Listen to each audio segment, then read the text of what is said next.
Sleeping Beauty.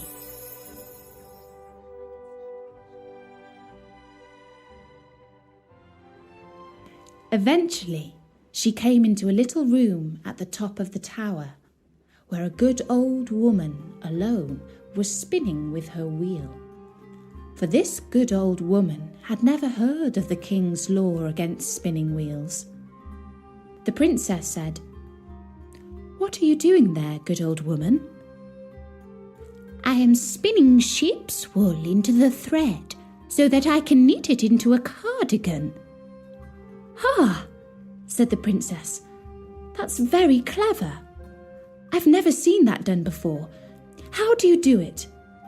Give it to me so that I may see if I can do the same."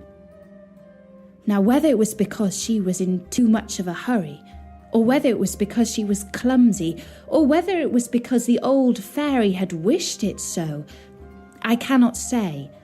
But no sooner than the princess took the spinning wheel than she pricked her hand on the needle and she fell down into a faint. The good old woman, not knowing what to do, cried out for help.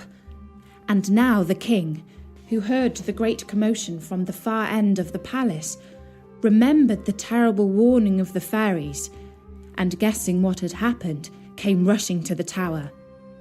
There he saw the princess lying in a deep, deep sleep. And he ordered her to be carried into the finest apartment in his palace, and to be laid upon a bed all embroidered with gold and silver. If you had seen her, you might have taken her for a little angel. She was so very beautiful, for her swooning away had not paled her complexion. Her cheeks were like roses. Her lips were like sea coral. Indeed, her eyes were shut, but she was heard to breathe softly, which persuaded everyone that she was not dead. The king commanded that they should not disturb her, but let her sleep quietly till her hour of awaking was come. When this accident happened to the princess, the good fairy who had saved her life by condemning her to sleep for 100 years was in the kingdom of Matakin, 12,000 miles away.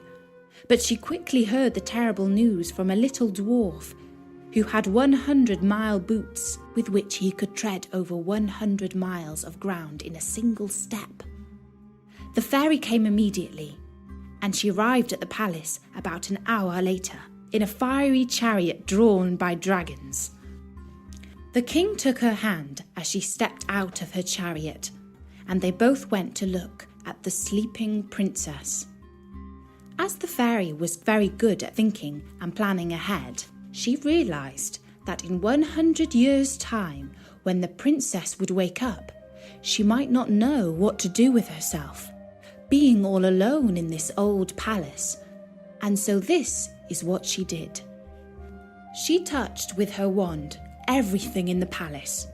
Immediately, as soon as she touched them, they all fell asleep, so that they might not awake before their princess, and that they might be ready to serve her when she wanted them. And now the king and the queen, having kissed their dear child without waking her, went out of the palace and made an order that nobody should dare to come near it.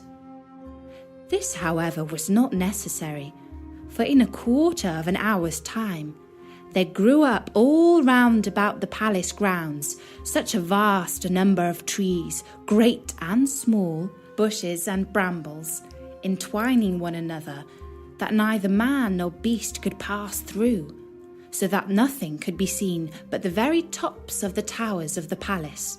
When 100 years had passed by, the son of a king from another family had gone a-hunting in that part of the country where the palace used to be.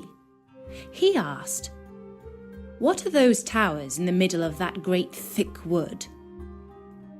Everyone answered with the rumours that they had heard. Some said that it was a ruinous old castle haunted by spirits.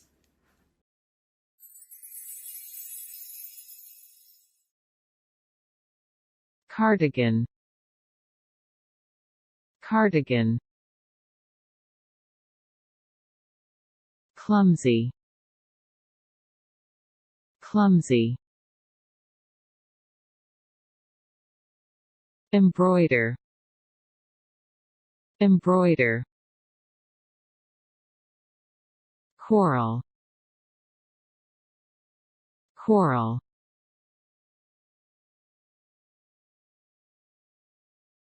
Disturb, disturb. Dwarf, dwarf. Chariot drawn, chariot drawn. Wake up, wake up.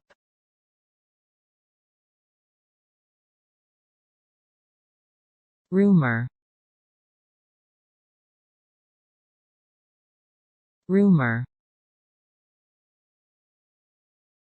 Nếu thấy hay và hữu ích, các bạn hãy like, share và comment ủng hộ ở bên dưới nhé. Để theo dõi nhiều bài học bổ ích khác, các bạn hãy subscribe kênh YouTube của Tobika Native nhé.